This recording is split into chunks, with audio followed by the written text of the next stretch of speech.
پیغام پاکستان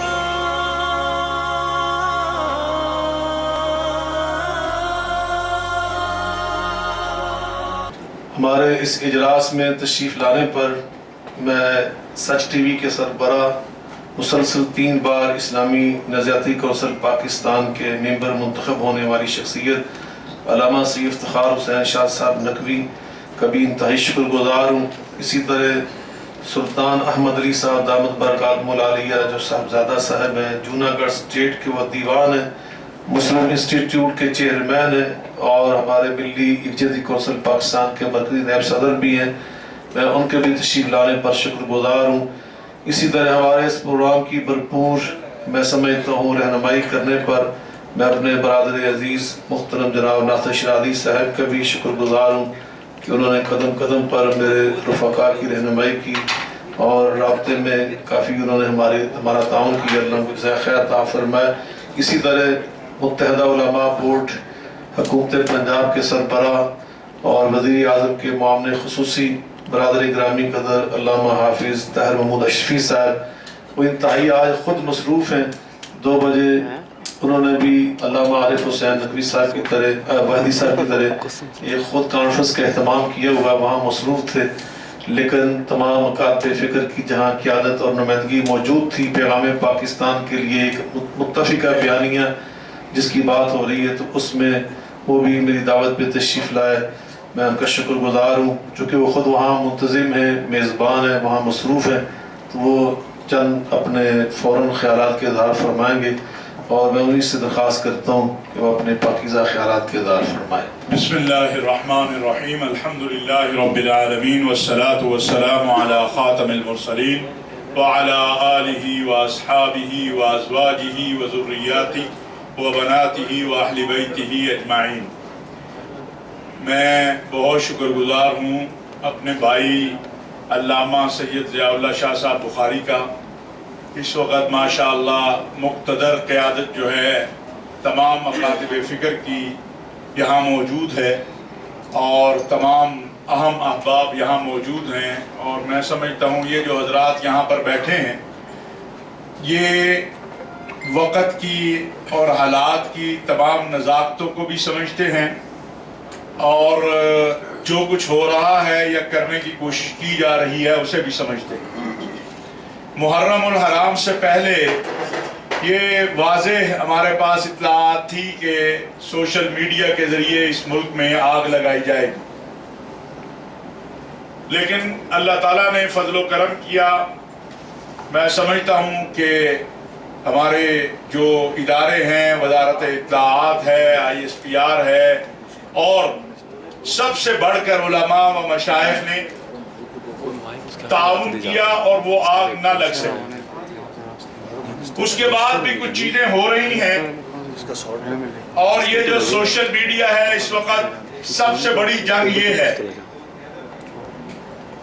اس کے ذریعے اس ملک کے اندر کیونکہ 2 چیزیں بڑی واضح ہیں اور وہ دنیا میں ہمارے سامنے ہیں، ایک شیعہ سنی تصادم، عراق، شام، یمن، ایک فوج کا قوم کا تصادم، لیبیا، یہ ہمارے سامنے ہیں۔ وہ دونوں چیزیں یہاں کرنا چاہتے ہیں، دونوں چیزیں کرنا چاہتے ہیں یہاں، لیکن جس طرح کے میں چند افراد کی بات نہیں کرتا ہوں اور چند شخصیات کی بات نہیں کرتا ہوں، لیکن میرے علم میں ہے خود متحدہ علماء بورڈ میں ہمارے پاس جب کیسز آتے ہیں تو میں آپ کوئی یہاں پر یقین نہیں کر سکتا ہوگا، لیکن میں یہ بڑے دعوے سے کہہ سکتا ہوں کیونکہ ہم نے عملاً کیا ہے کہ کوئی شخص صاحب علم گالی کے، بد زبانی کے، بد تہذیبی کا حامی نہیں ہے، کوئی شخص تکفیر کا حامی نہیں ہے۔ بدقسمتی یہ ہے کہ جہلاء جو ہیں وہ سٹیجوں پہ قابض ہو چکے ہیں، اور پھر وہ جب ایک چیز نکلتی ہے تو پچھلے دنوں ہمیں ایک تجربہ ہوا تھا کہ ایک ٹویٹر میسج جو ہے وہ 5 لاکھ مرتبہ ری ٹویٹ ہوا ہندوستان سے رپورٹ کے ذریعے، 4,70,000 مرتبہ ریڈیو ہندوستان سے. اس طرح کی کوئی ایک چیز پھینک دی جاتی ہے, آگے سے پیچھے سے کاٹ کے اس کو پھینک دیا جاتا ہے. دیکھیے ایک بات بڑی مسلمہ ہے اور واضح ہے, ملی یکجہتی کونسل ہم اس دور میں آ جاتے ہیں. اس دن قائم ہوئی جس دن شیعہ سنی دونوں کی لاشیں پڑی ہوئی تھی. 15 لاشیں اس دن پڑی ہوئی تھی. لیکن ہمارے قائدین نے حضرت مولانا سمیع الحق شہید رحمت اللہ علیہ, مولانا شاہ احمد نورانی, مولانا عبدالستار نیازی, مولانا ضیاء الرحمن فاروقی, مولانا ضیاء القاسمی, علامہ ساجد علی نقوی, اور یہاں علامہ صاحب بیٹھے ہیں افتخار نقوی صاحب جو اس دنیا میں ہیں, اللہ تعالیٰ ان کی زندگیوں میں برکت دے, صحت دے, اور جو چلے گئے اللہ ان کے درجات کو بلند کرے. قاضی حسین احمد صاحب, ان حضرات نے پہرا دیا اور ملی یکجہتی کونسل قائم ہوئی. اس کی قیمتیں بھی لوگوں کو ادا کرنی پڑی, لیکن وہ پہلا اس دور کا 90 سے لے کر آج تک کا پہلا بند تھا جو باندھا گیا. اور اب یہ پیغام پاکستان کی صورت میں ایک ایسی دستاویز ہمارے پاس ہے کہ جس پہ سب کے دستخط ہیں, ان کے بھی ہیں جو اس کی خلاف ورزی کرتے ہیں. بدقسمتی یہ ہے کہ وہ اس پہ دستخط تو کرتے ہیں لیکن پھر اس کی خلاف ورزی بھی کرتے ہیں. اب ضرورت اس بات کی ہے کہ ہم یہ کہیں کہ خلاف ورزی کرنے والا میرا ہے یا آپ کا ہے. پکڑیے اور لٹکائیے, کوئی بھی ہے. اس ملک کے اندر اصحاب رسول و اہل بیت کے ماننے والے, ختم نبوت کے عشاق, وہ موجود ہیں, انہوں نے موجود رہنا ہے. نہ وہ ختم ہو سکتے ہیں نہ وہ ختم ہوں گے. پرسوں ایک نشست تھی, میں نے کہا کیا ہم شیعہ کو ختم کر سکتے ہیں؟ شیعہ ہمیں ختم کر سکتے ہیں؟ کیا ہم بریلویوں کو ختم کر سکتے ہیں؟ بریلوی ہمیں ختم کر سکتے ہیں؟ اہل حدیث بریلویوں کو نہیں کر سکتے. ہم نے یہاں رہنا ہے, یہاں تو غیر مسلموں نے بھی رہنا ہے, کیونکہ یہ پاکستان بناتے ہوئے ان کا بھی اس پہ کردار ہے, ہماری اقلیتوں کا بھی. تو جب ہم نے رہنا اس ملک میں ہے تو پھر اپنے باغ کو ہم نہ اجاڑیں. یہ قتل و غارت گری, یہ لاشیں, یہ خون, یہ انتہا پسندی وقتی طور پہ بڑی لذت آتی ہے. پچھلے دنوں ایک صاحب میرے پاس آئے, انہوں نے گزشتہ سال محرم میں گجرانوالہ میں تقریر کی. ان کے نتیجے میں جا کے ایک 12-14 سال کے بچے نے فیس بک کے اوپر خلفاء راشدین کی توہین کے جملے لکھ دیے, گالیاں لکھ دی. اب اس غریب کو تو 3 سال سزا ہو جائے گی یا 7 سال ہو جائے گی. مولانا صاحب تو اب بھی جو ہے تقریریں کر رہے ہیں. تو میرے پاس آئے, میں نے کہا آپ کا میرا کچھ نہیں جاتا. من تو وہ غریب گیا جو ایف اے میں پڑھتا تھا اور جیل میں پڑا ہوا ہے, اور اب نہ اس کا کوئی پرسان حال ہے نہ کچھ ہے. تو سب سے بڑی اس میڈیا سے بڑی قوت بھی جو ہے محراب و منبر ہے. یہ اکابرین ہیں, لاکھوں کروڑوں لوگ جو ہیں ان کے پیچھے کھڑے ہوتے ہیں. وقتی طور پہ واہ واہ تو بڑی ہوتی ہے, لذت بھی بڑی مل جاتی ہے, لیکن اس کا نتیجہ کیا ہوتا ہے؟ آج جب ہمارے پاس متحدہ علماء بورڈ میں کیس آتے ہیں, یہ شاہ صاحب بیٹھے ہیں, آپ پوچھیں ہمارے لیے مشکل ہو جاتا ہے کہ یہ 14 سال کا بچہ ہے, 20 سال کا بچہ ہے, اس کے جملے اتنے توہین امیز ہیں, یہ تکفیر ہے یا توہین ہے یا تنقید. یار اگر ہم اس کو لکھتے ہیں کہ اس کو سزا دو تو اس کی تو زندگی تباہ ہو گئی. اور جب پیچھے جاتے ہیں تو پتہ چلتا ہے کسی مولانا صاحب نے, علامہ صاحب نے یا ذاکر یا وعد یا خطیب نے جوش دکھایا, وہ جذباتی ہو کے اس نے جا کے سوشل میڈیا کو استعمال کر لیا, اس پر کچھ لکھ دیا. میرا تو کچھ بھی نہیں گیا, ان مولوی صاحب کا بھی کچھ نہیں جائے گا, تباہ تو وہ ہو گیا. ہم نے 80 میں یہ دیکھا, ہم نے 90 میں یہ دیکھا, ہم نے 2000 میں یہ دیکھا. میرے اوپر آخری خودکش حملہ داعش نے کروایا تھا, اللہ تعالیٰ نے مجھے محفوظ رکھا. وہ 12 سال کا بچہ تھا, میں خود اسے جا کے ملا, میں نے کہا میرا جنون بتاؤ. نے کہا تو اسلام دشمن ہے. میں نے کہا کیا دشمنی کی؟ اس نے کہا یہ ہمارا مولوی صاحب کو پتا ہے. میں نے اس کے والدین کو بلوایا، میں نے کہا یہ 12 سال کا ہے، کیا کریں گے اس جو اس سے مواد پکڑا گیا، جو چیزیں پکڑی گئی.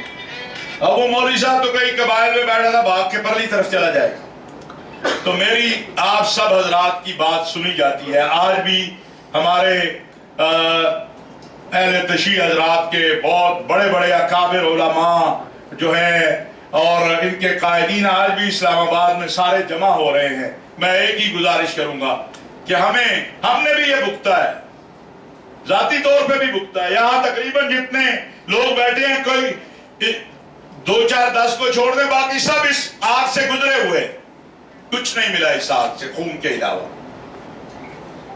افغانستان، ہم وہاں امن چاہتے ہیں، سب کہہ رہے ہیں، کیونکہ وہاں امن اس خطے کا امن ہے. لیکن ہمیں ہندوستان کو نہیں بھولنا چاہیے. وہ ایک ایسا کھیل کھیلنے دوبارہ جا رہا ہے جس سے افغانستان اور پاکستان نہیں، یہ سارا خطہ جلے گا.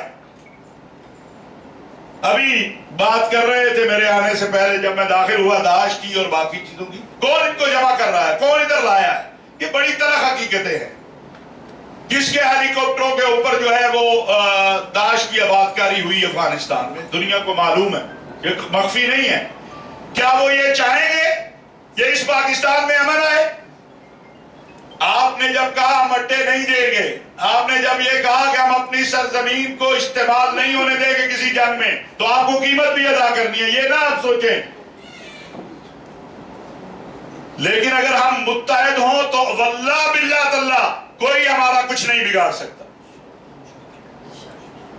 اگر ہم ہاتھوں میں ہاتھ ڈال کے کھڑے ہو جائیں کہ ہم نے اپنے ملک میں کوئی گیم نہیں اور کھیلنے دینی، ہم نے بہت خون دے دیا، یہاں امام بارگاہیں لہو لہان ہوئی، یہاں مسجدیں لہو لہان ہوئی، یہاں چرچ لہو لہان ہوئے، پارکیں، سڑکیں، 8000 علماء شہید ہوئے. اب بس ہم نے بڑی قیمت ادا کی ہے. ہم کھڑے ہیں ایک دوسرے کے ساتھ. چھوڑیں یہ چھوٹی چھوٹی باتیں جو ہیں. اگر محمد عربی صلی اللہ علیہ وسلم کا کلمہ سر بلند ہوگا تو ہم سب سر بلند ہوں گے، اور اگر اس کلمے پہ کوئی حملہ کرے گا تو ہماری عزت ہے کہ ہماری پکڑیے رسول اللہ صلی اللہ علیہ وسلم اور اصحاب رسول اور اہل بیت اور اللہ کی توحید کی وجہ سے ہیں، ورنہ ہمیں کوئی سلام بھی نہ کرے. تو میں راجہ ناصر عباس صاحب بڑے محترم ہیں، ہر حلقے میں ان کا احترام پایا جاتا ہے، اور بہت مثبت تھوڑا سا ہم نے قربت جب اختیار کی ان کی چیزوں کو، تو یا شرازی صاحب اور ان کے باقی ساتھی اکثر ملتے ہیں. ہمیں ضرورت ہے کہ ہم ماضی کو پیچھے چھوڑیں، حال اور مستقبل کو بہتر کرنے کے لیے آگے چلیں، اور اس کا ایک ہی راستہ ہے کہ ہم ایک دوسرے کے ساتھ بیٹھ کر، اگر کوئی اختلاف بھی ہے، اگر کہیں کوئی بات بھی ہے تو اس کو بیٹھ کے حل کر لیں. مجھے تو نہیں نظر آتا کہ کہیں پر جب جتنا بھی ہم دیکھ رہے ہیں کہ مقدسات کی توہین کر کے، اور میں یہ بھی کہنا چاہتا ہوں آج کوئی بدبخت حضرت امام مہدی یا ائمہ اطہار کی توہین کرتا ہے، ہم اس سے بری ہیں. یہاں بڑے اہل سنت کے تمام بڑے حضرات بیٹھے ہیں، ہم اس سے بری ہیں، ہمارا اس سے کوئی تعلق نہیں ہے. حضرت امام مہدی اور ائمہ اطہار ہمارے سر کا تاج ہیں، ہمارے لیے مشعل راہ ہیں. ان کی توہین اور تکفیر کرنے والے کو ہم مسلمان نہیں سمجھتے. اسی طرح ہم سمجھتے ہیں کہ اصحاب رسول و اہل بیت کی توہین اور تکفیر جو ہے وہ کرنے والا بھی جو ہے اسلام کے دائرے سے باہر چلا جاتا ہے. تو ہمیں جب ہمارے چیزیں طے ہیں، مشترکات طے ہیں، اور یہ پیغام پاکستان ہم نے دستخط کیا ہے، تو پھر میں گزارش کروں گا کہ ہم بھی کوشش کریں، آپ بھی کوشش کریں، اور ان لوگوں سے اعلان برات کریں جو جان بوجھ کر یا اشارتاً کنایتاً شرارت کرنا چاہتے ہیں. کیونکہ کرتا ایک ہے، بھگتنی پوری قوم کو پڑتی ہے. میں یہ بات عرض کروں. ابھی یہ ایک بدبخت لاہور میں جس نے توہین کی تھی، وہ اپنے نام کے ساتھ ظہیر لکھ کے امام موسیٰ، ہم اسے جانتے ہی نہیں ہیں، اہل حدیثوں میں بھی کوئی اسے نہیں جانتا ہوگا، لیکن پورا اہل حدیث مکتبہ فکر اس کی ذات میں سوشل میڈیا پہ لایا گیا.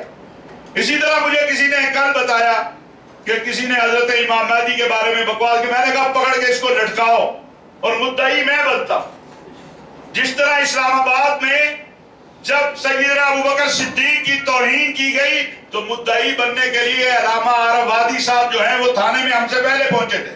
اس جذبے کی ضرورت ہے, اسی چیز کی ضرورت ہے. کوئی بات تلخ لگی ہو تو معافی چاہتا ہوں.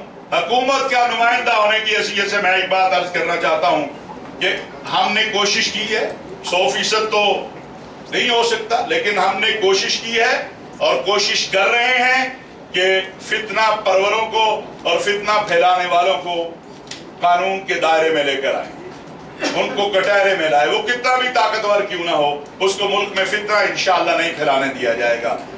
کچھ ہو رہا ہے, ہم دیکھ رہے ہیں. ان سے بھی کہنا چاہتا ہوں, سب سے کہنا چاہتا ہوں, اور چند فتنہ پروروں سے بھی کہنا چاہتا ہوں, آج کے اس فورم کے ذریعے کہنا چاہتا ہوں کہ یہ حرکتیں اب 90 والی 2000 والی اب یہ نہیں چلیں گی, بالکل نہیں چلے گی. میں اس فورم سے یہ بات کہنا چاہتا ہوں, جس شخص نے اہل تشیع کی اذان کو دہشت گردی کہا ہے وہ خود بڑا دہشت گرد ہے, وہ خود بڑا انتہا پسند ہے. اللہ تبارک و تعالی جو کہا سنا اس پر عمل کی توفیق عطا فرمائے. کوئی بات تلخ ہو, کوئی بری لگی ہو تو اس کی معافی چاہتا ہوں. بہت شکریہ.